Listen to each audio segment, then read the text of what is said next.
सबसे पहले डिफरेंशिएशन करने के लिए जिस फंक्शन में y नहीं हो सबसे पहला काम क्या करेंगे, y मानेंगे।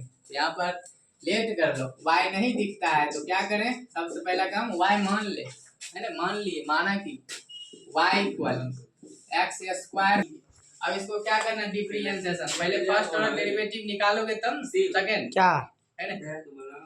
अब देखो यहाँ पर फर्स्ट ऑर्डर डेरिवेटिव पहले निकालो, पहले डी बाई डी एक्स, तब ना निकालो सेकंड, है ना। यहाँ पर लिख दें कि दोनों और एक्स के सापेक्ष का अवकलन करने पर, है ना, दोनों और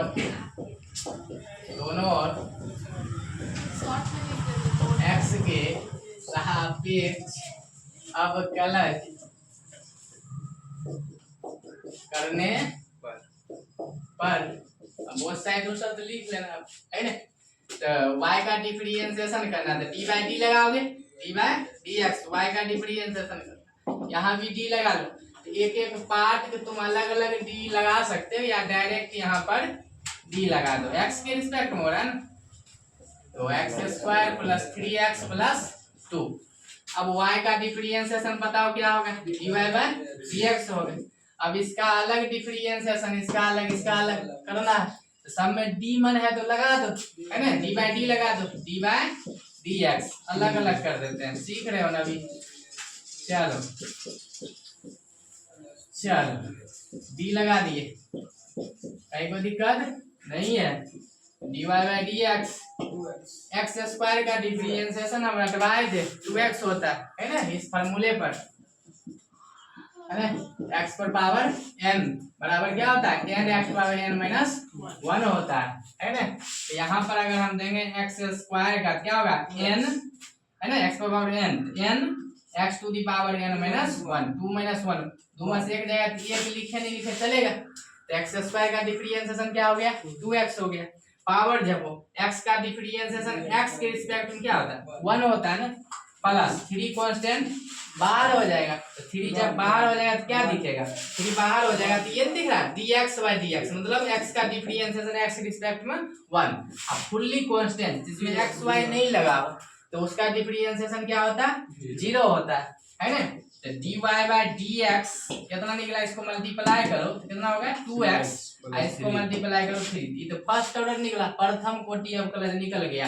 अब यहाँ से फिर डिफरेंशिएशन करेंगे तो द्वितीय कोटि अवकलन, इसको पहले नोट करें, यहाँ से प्रथम कोटि निकाल ली, अब बोला द्वितीय निकालिए, तो यहाँ से डिफरेंशिएशन करोगे ना, यहाँ फिर से लिखोगे कि पुनः दोनों और x के सापेक्ष अवकलन करने पर, यहाँ पर लिखना पड़ेगा पुनः दोनों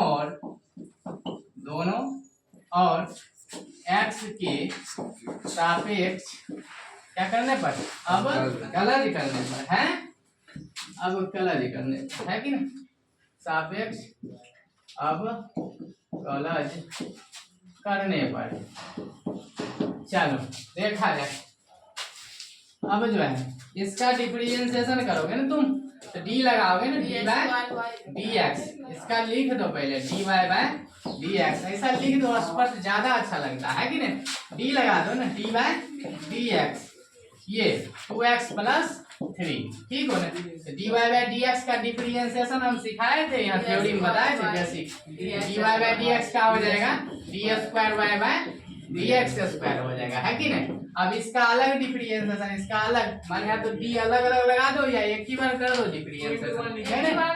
यहाँ पर डी लगा दो, है ना, माने यहाँ तो डी लगा दो, कहीं कोई दिक्कत नहीं है कि नहीं। D square Y by D X square, फिर कांस्टेंट ध्यान दो, कांस्टेंट और वेरिएबल दोनों साथ में हो, चर और अचर दोनों साथ में हो तो क्या होता है, कांस्टेंट बाहर हो जाता है और चर का मतलब वेरिएबल नंबर का डिफरेंशिएशन होता है। तो x का डिफरेंशिएशन x के रिस्पेक्ट में क्या होगा 1 ही तो होगा, है ना। 3 कांस्टेंट फुल्ली कांस्टेंट हो उसका डिफरेंशिएशन 0 होता है।